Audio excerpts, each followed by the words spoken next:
Hey guys, I hope you're all doing really well today. So this video is going to be ranking all of the emblem rings based on how good they are. I'll kind of try and make it a mix between all the difficulties. I've only fully completed the game on hard, but I've done a lot of research for other difficulties just to get a balanced opinion, looked at what other people have to say, read all the abilities and thought about how it would apply to maddening and normal as well. So this will just be a general list for the emblem rings. Also, do remember that this is not related to skill inheritance, because obviously you can get anyone to max, bond level if you'd like, and inherit the skills and then use some of the other emblem rings. So it starts to get a bit messy when you're talking about inheritance, because then it's very hard to kind of judge everyone.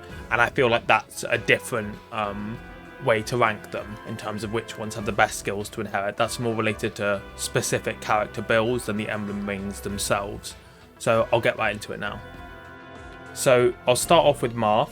I think that he is probably in B because I don't think he's like amazing late game, but he does always provide good avoid bonuses, and early game he's really useful in terms of taking down bosses and just using on alear early. I think it is a pretty good combo, especially if your alear gets quite speedy, or just on speedy characters in general. And he gets scaling extra avoidance dependent on your speed. I think it's avoidance per 4 speed or something with his later perceptive ability. So I think, yeah, with the power of Lodestar Rush being able to do a lot of damage in the early game, I think he's very useful, but you have to take into consideration that there's other emblem rings that can have a bigger impact throughout all of the game or in more scenarios than Marth. He kind of has 2 tricks, which is high avoid and speed, and then his Lodestar Rush, but then there are other characters which do nuking too. So I think he's healthy and a pretty decent emblem, and is nicely in B as just a standard use of what an emblem should be. Now Celica, it's hard for me to decide between B and C, because partially I do love Celica a lot, so it makes me want to rank her higher. However, she definitely feels weak in the late game, because she just doesn't output that much damage, and Echo tends to not be that useful a skill when you've got 14 units on the field. I think she should be put in B because, in my opinion, she is actually as strong, if not more useful than Marth in the early game. This is because Seraphim, when you get it early, is super powerful. Having the effective against monsters just means that you can basically one-shot any corrupted. I mean corrupted, not monsters. But yeah, being able to basically one-shot any corrupted is super powerful, and the Warp Ragnarok skill on a lot of the maps is very useful. Again, especially when you have less units and you definitely need to give support to some of the units on the map.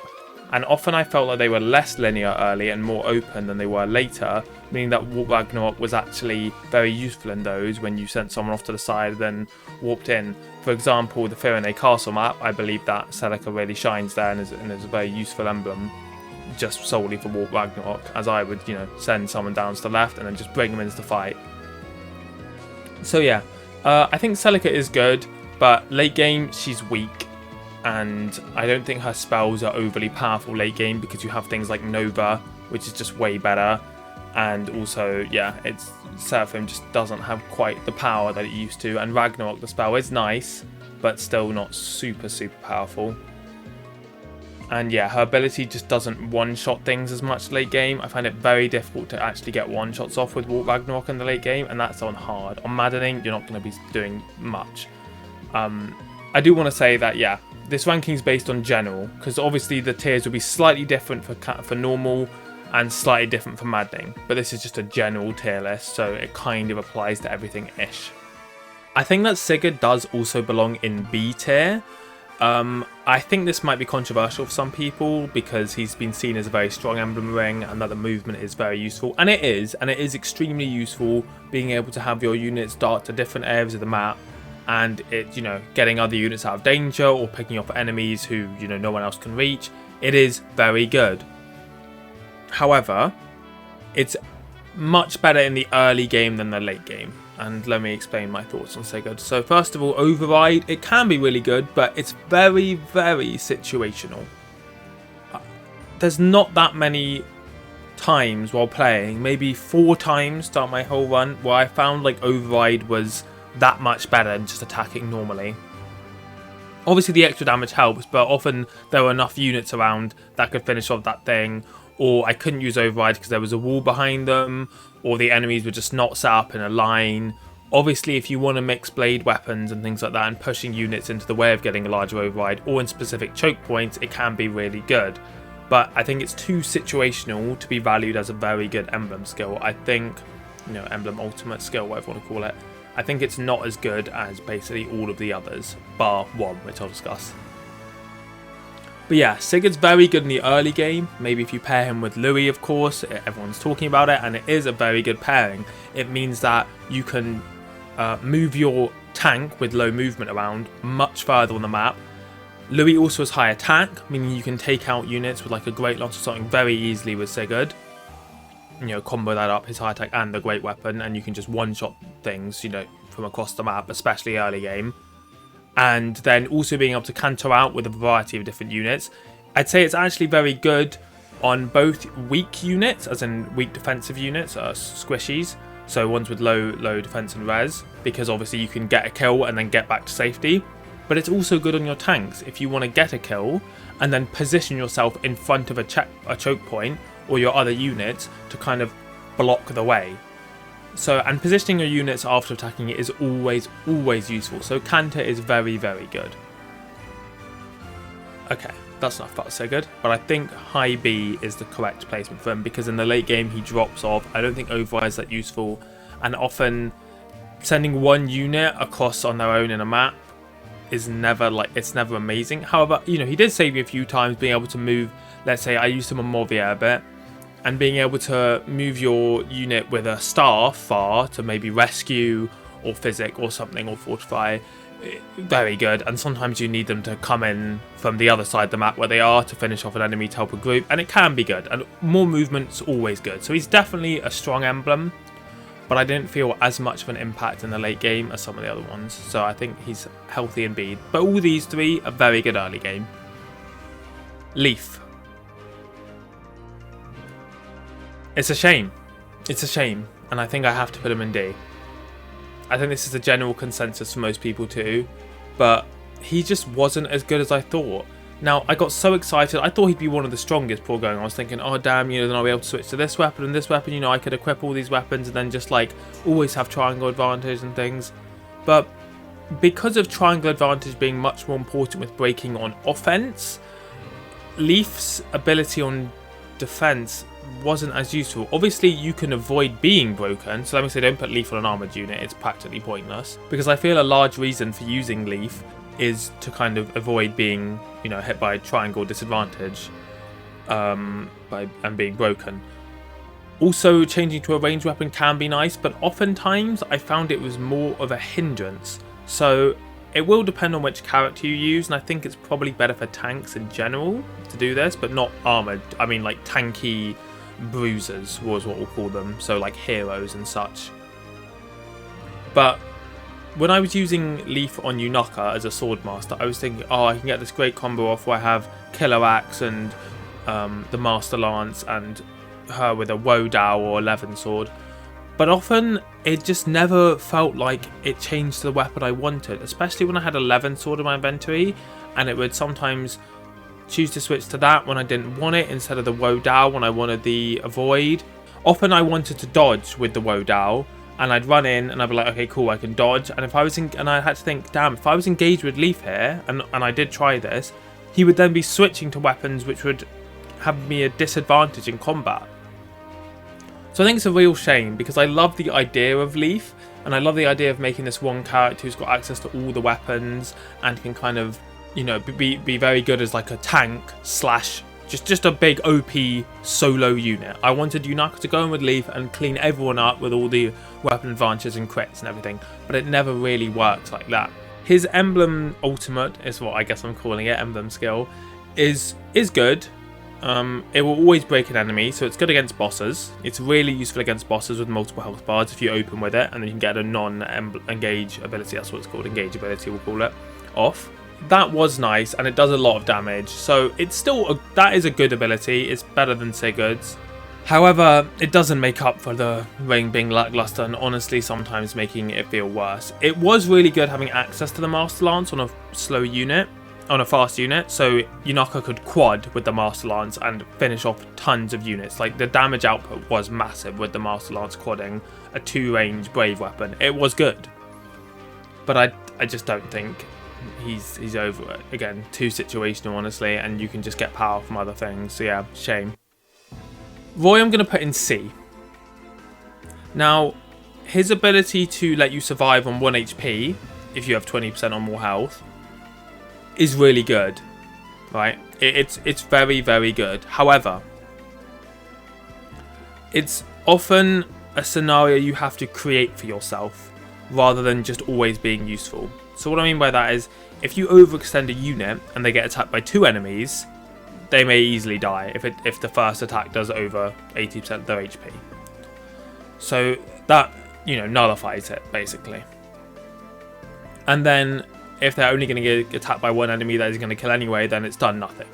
So often I found myself in scenarios where Roy's ability didn't actually do anything. However, it's still a very... Rather, I'm talking about this first because I think it's his best skill. And if his other abilities were lined up with this, I would move him into possibly even A tier, because I think it's an A tier skill, but I don't think it's impactful enough to make up for the shortcomings, which I don't think his engaged weapons are amazing. The Binding Blade is good, but I don't think they're like amazing engaged weapons. And his ability, we'll call it, his engage ability, it's not very good. Blazing Lion or whatever it's called. It doesn't do that much damage.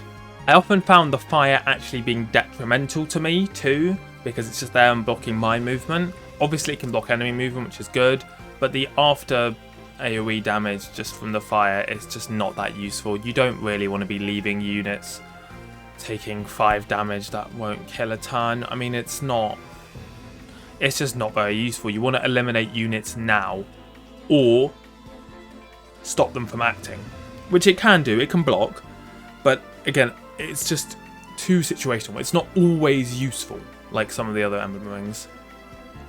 The extra power is nice, and when you have a speedy unit that can make use of the extra attack damage that Roy provides, it's good. But again, I never found the Lancer either that useful. I didn't find his Emblem Ring ability that useful, engage ability or whatever you want to call it.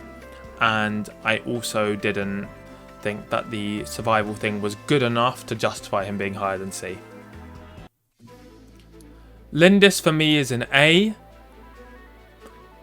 I think that she provides useful stuff.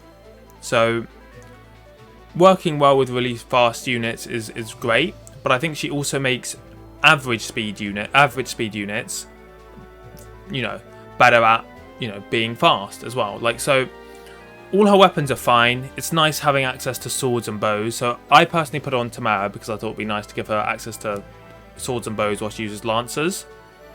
And I found another good thing from this. Sandstorm with her Astral Storm. Now, obviously, I'm not talking too much about how you match up Emblem Rings, but I do need to discuss a few just to kind of illustrate a point.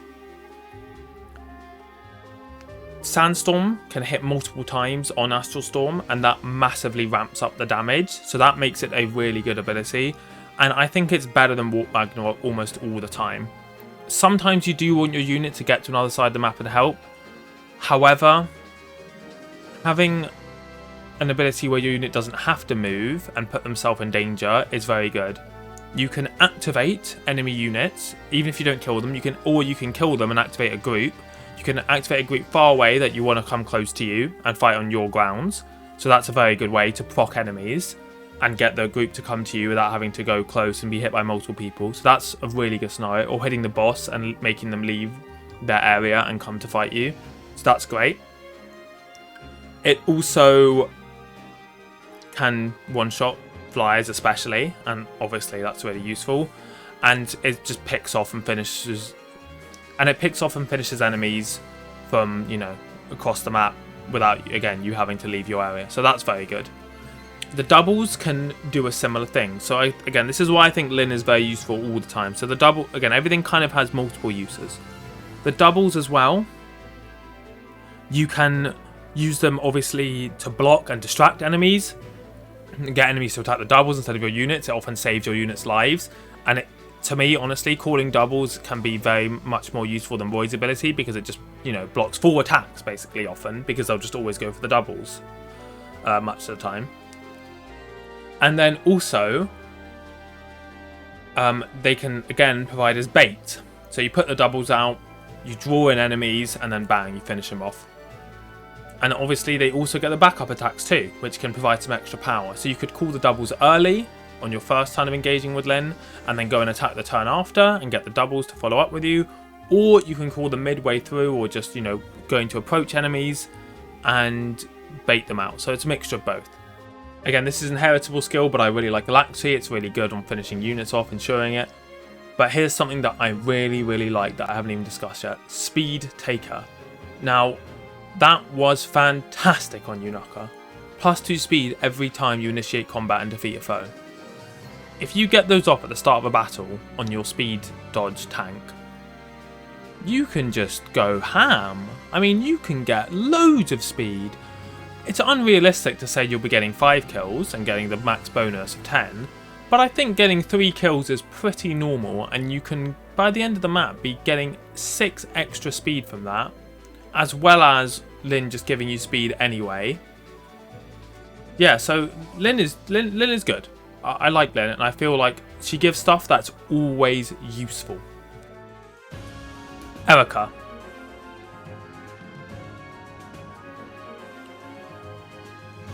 I think it goes bottom of B. You don't have Eirika early, so where she would be more useful possibly, I'll call Eirika and Emblem, sorry.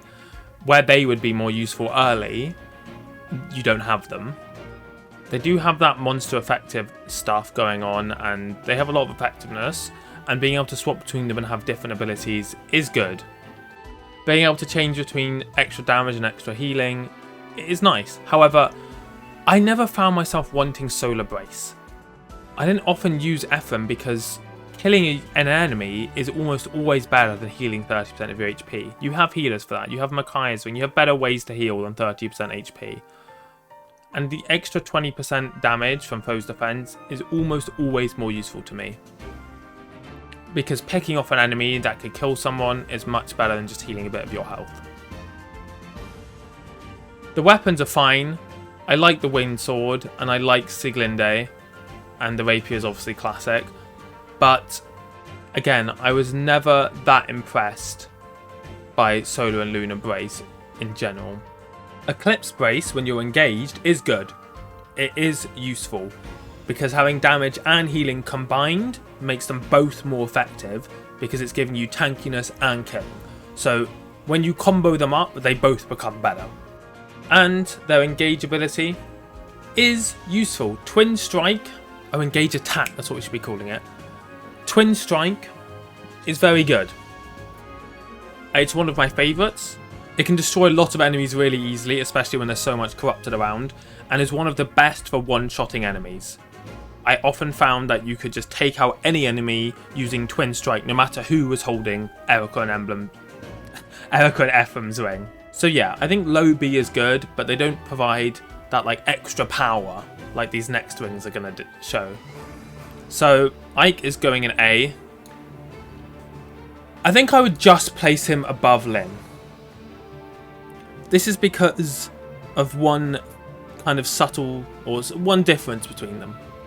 Whereas Lyn's clones, when they are doing a tanking scenario, provide that, that dodging. They often, unless they were able to dodge, which they sometimes did, I sometimes found my clones doing well and dodging attacks and killing, but then you don't get the XP, which is an issue. Ike will always provide you with damage when he uses his engage ability. Great Ether is just pretty nice. You can run a tanky unit in, slap on Great Ether, just sit there, draw in 4 or 5 enemies close to all your team. They'll survive and then heal up all their HP and put them all around half HP so that you can finish them off with your other units easily. I enjoyed using it, and it was often useful. I also found Ike's engage weapons to be very useful. Ragnall was great, especially. I used it with Diamant, and being able to have a 2-ranged powerful sword was often very, very useful. Sometimes you don't want an axe, you want a sword. Obviously, tomahawks were great on Diamant, but the higher hit chance and the sword from Ragnar was very good. Irvan was fine, and so was Hammer. They were both good, especially for using Great Ether.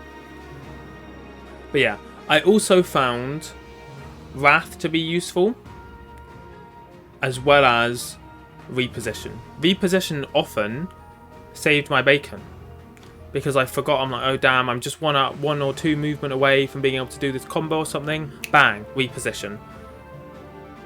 Basically provides you sometimes what a dancer would do. It's a very simple skill, but it's very useful. And I think Ike is rightly in A. Because he's just generally good on most of the maps, and you can always find a use for Emblem Ike. That's what some of the lower tiers are lacking. Micaiah now. I'm struggling to say she's the same tier as Ike and Lynn, because I think she's slightly better.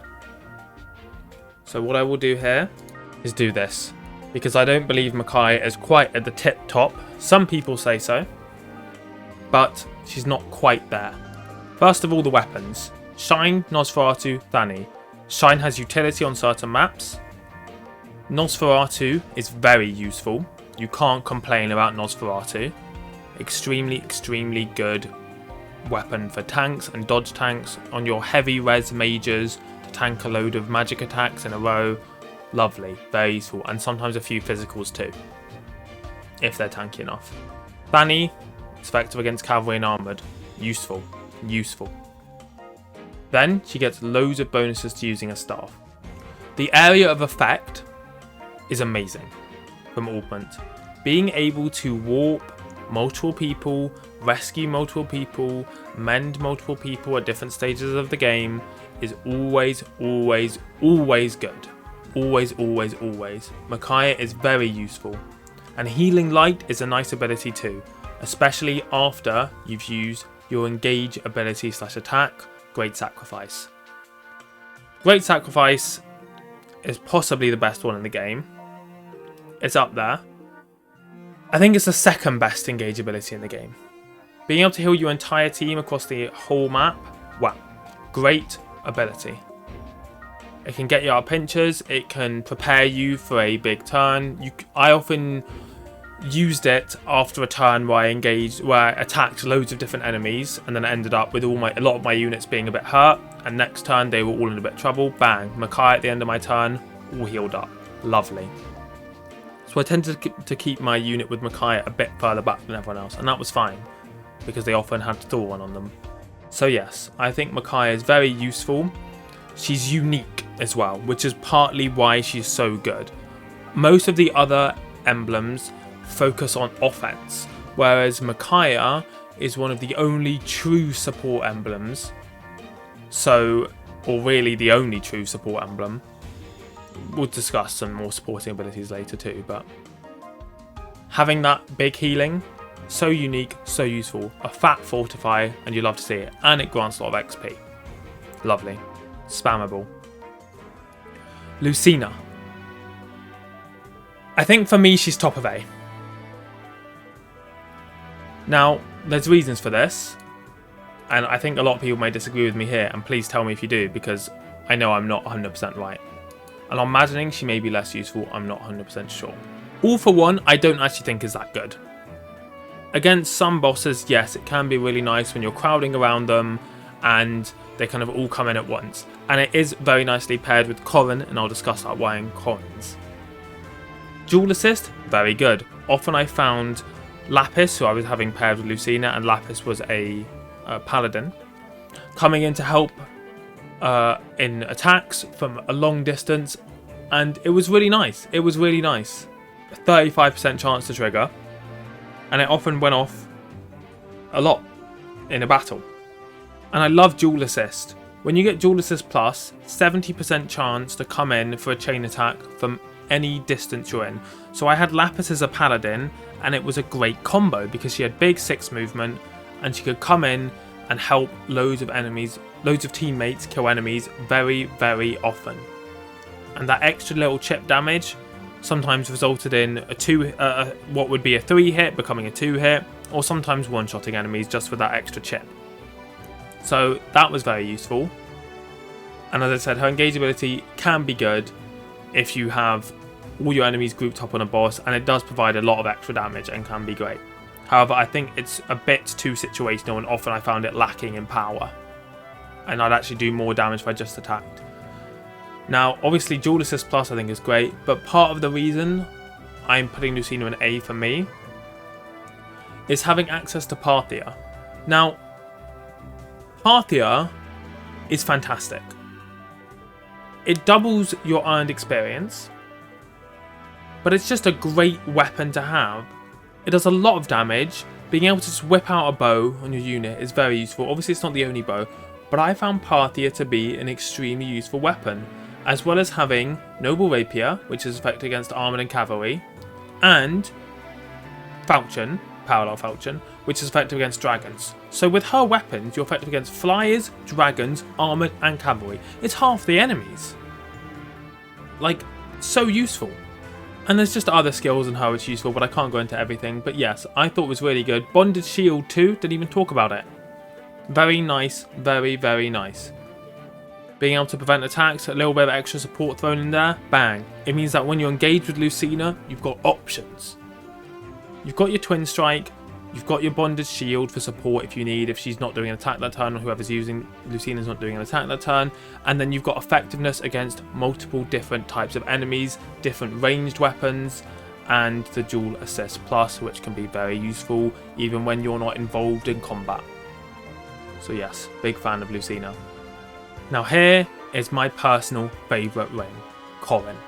Corrin is undoubtedly in SS, along with one other, or possibly two. Corrin is insane. If you haven't learnt about Corrin and all the things she can do, you need to, because it is incredible. And I haven't even used her to her full potential yet. Utility. You get a ranged sword and a normal sword, and just Yato, yeah, sure, yeah. The weapons were fine. The weapons are not what makes Corrin good. The weapons are middling at best, okay? Draconic Hex and Dreadful Aura. AoE debuffs from your attacks, okay? Here's how I used Corrin. I'd fly in Corrin on Hortensia, usually. El Thunder, 3 range. You've got 6 movement, then you have 3 extra range. That's 9 tiles that you have possible to attack, and that's without terrain restrictions, okay? So you've got this 9 range. You know what you do with it? You hit an enemy that's standing next to, on average, 2 or 3 enemies, because you can choose because there's so much range. You hit 1 with El Thunder, you can't be hit back almost all the time, and then all of them are frozen. 3 or 4 and possibly even 5 enemies have been frozen in place for a turn. In many scenarios, that is as good as killing all of them, because you can then take out all the other enemies you need to be concerned with on that turn, and then finish all of them after, when there's no more enemies around. Incredible ability. It saved me so many times, and I've seen loads of other people use it well. It is so good.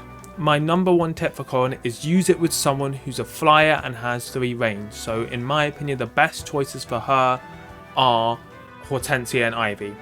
If you're doing that, hold up. There's Corrin's other bonus superpower. See, that already makes her SS. But then there's this.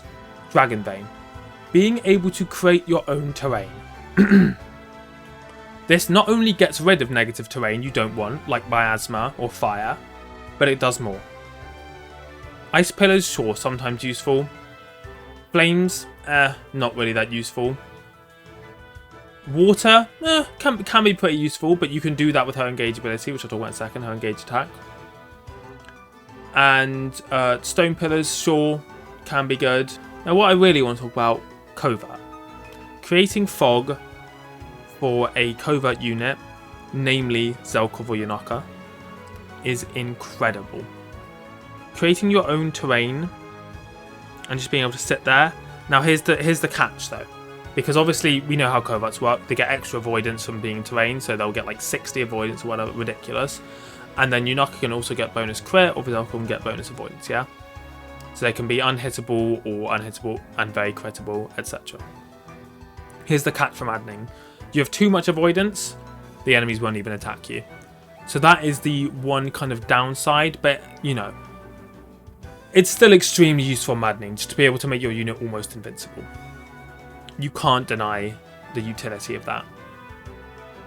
And just being able to create that terrain is amazing. So yes, Corrin, so versatile and good. Torrential Roar, guess what?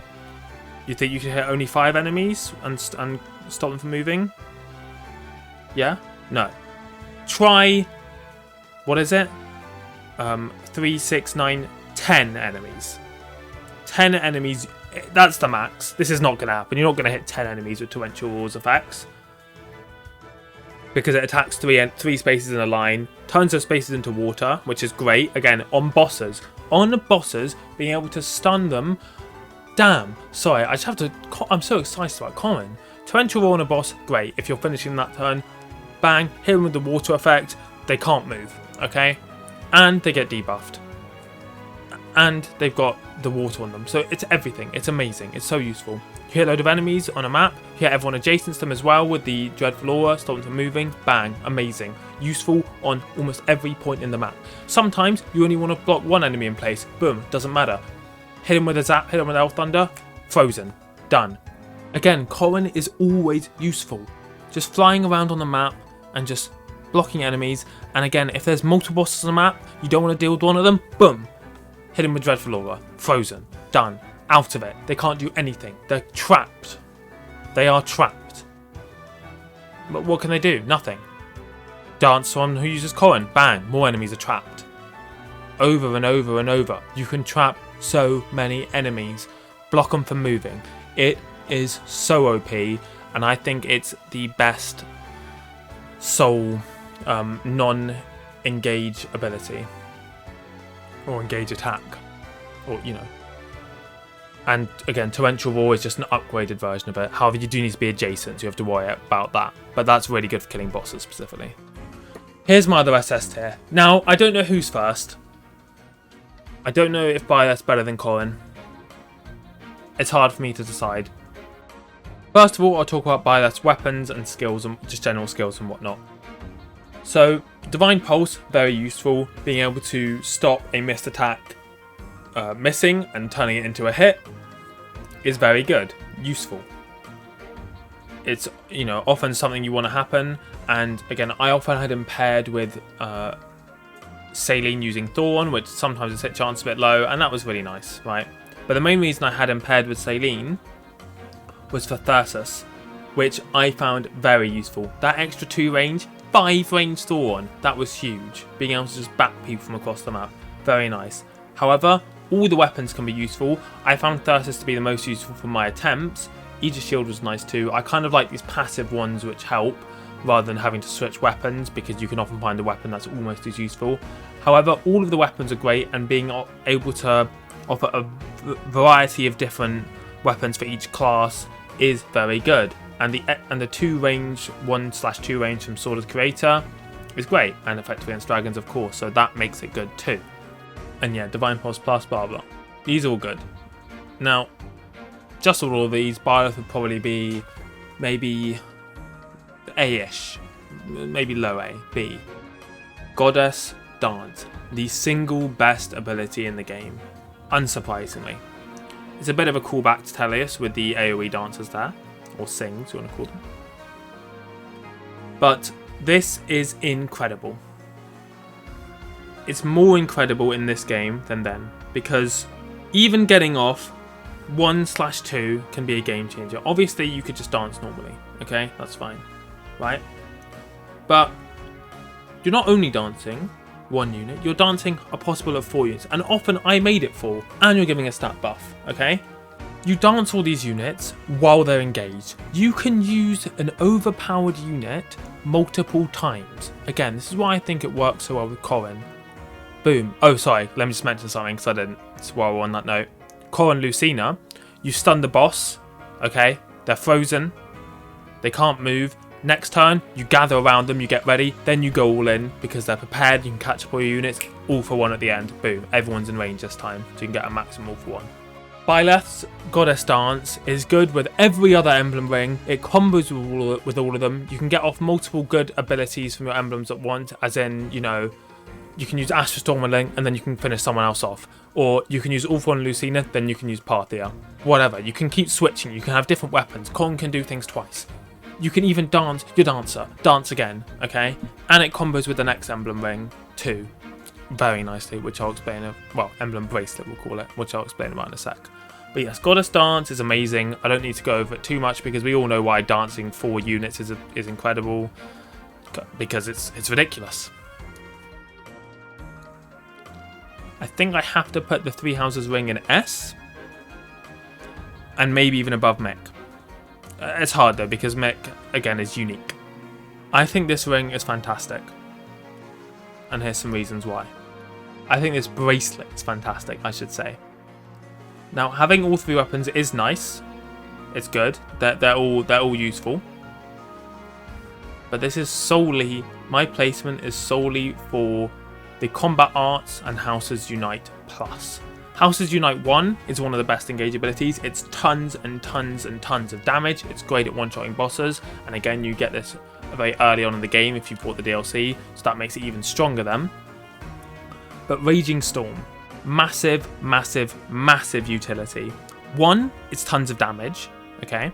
Obviously, it works like a heavy weapon, which I don't tend to like using too much. But doesn't matter because, you know, you're not going to die most of the time on the person you're using from one attack you attack someone with. Extra turn, okay? You can Raging Storm and then Houses Unite an enemy in 1 turn. Alright? Incredible. Guess what? It doesn't end there. Raging Storm, Houses Unite Plus. When you have Byleth adjacent. 3 attacks. 3 attacks. Bang, Raging Storm. Bang, Houses Unite Plus. Bang, Atrocity. You have just killed all 3 bars of the boss with 1 unit almost.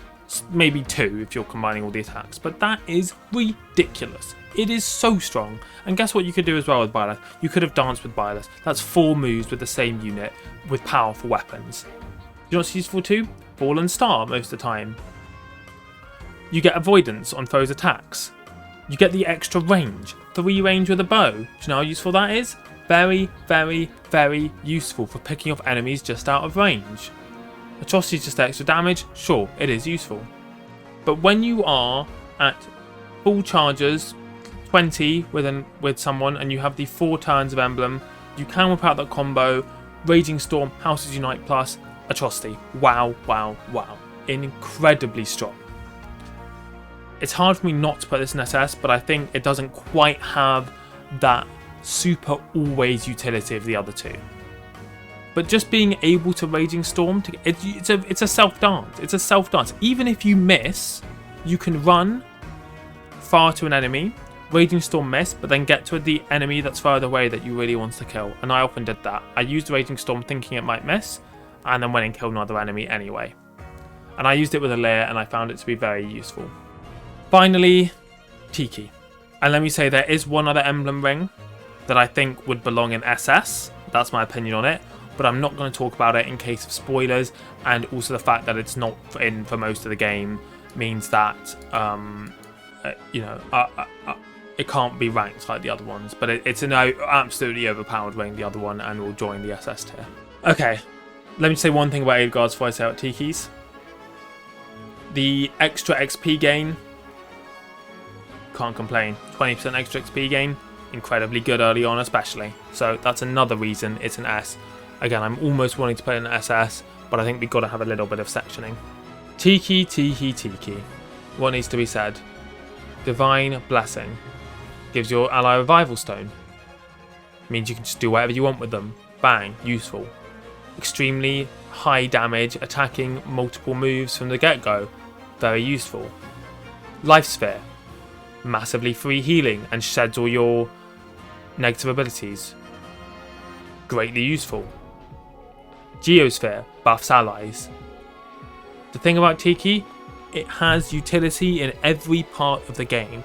saves your allies, it buffs them, it heals yourself, it provides extra damage, it provides smashers, it provides AoE fire stuff or whatever, different breaths as well you can do depending on your unit. And you get the extra stat growths. 15% to all your growth rates.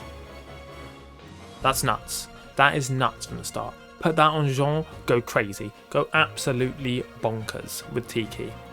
It's great. I don't think it quite has that mega impact that Corrin and Byleth have in one turn, or Edelgard. Because, again, I feel like those rings have that super kill power that none of the other, the super utility, that like game-changing stuff that none of the other ones quite match to me. But Tiki is just useful throughout the battle. You can get free XP from using Divine Blessing. You also get Divine Blessing Plus, which does add to the engage meter and restores engage turns if you have Marth adjacent, which is nicely useful. It's not quite as big an impact to me as Edelgard's plus ability. However, still good. It's an added bonus.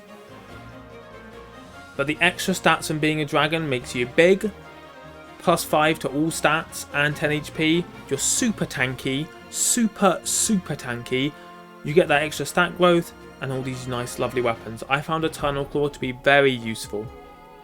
I used Tiki on Fogado, and being able to switch between him using bows and then switch to be able to do ploughing through enemies and being tanky with Tiki and the 6 movement total was very nice. It worked. I enjoyed using Tiki. I think it was very useful. And that's my tier list. Let me know what you think. Let me know if you think I got anything wrong. I do believe that maybe some would have to be switched a little bit from maddening or normal. I'd say this is slightly more relevant to hard than the other 2 difficulties, but it is the middle difficulty, and I think I've kind of had justification for why each of them is good. Also, let me know if I got anything wrong. And sorry I didn't talk about the bond rings in this. Thanks very much for watching. I hope you have a lovely rest of your day, and I'll see you next time. Ciao.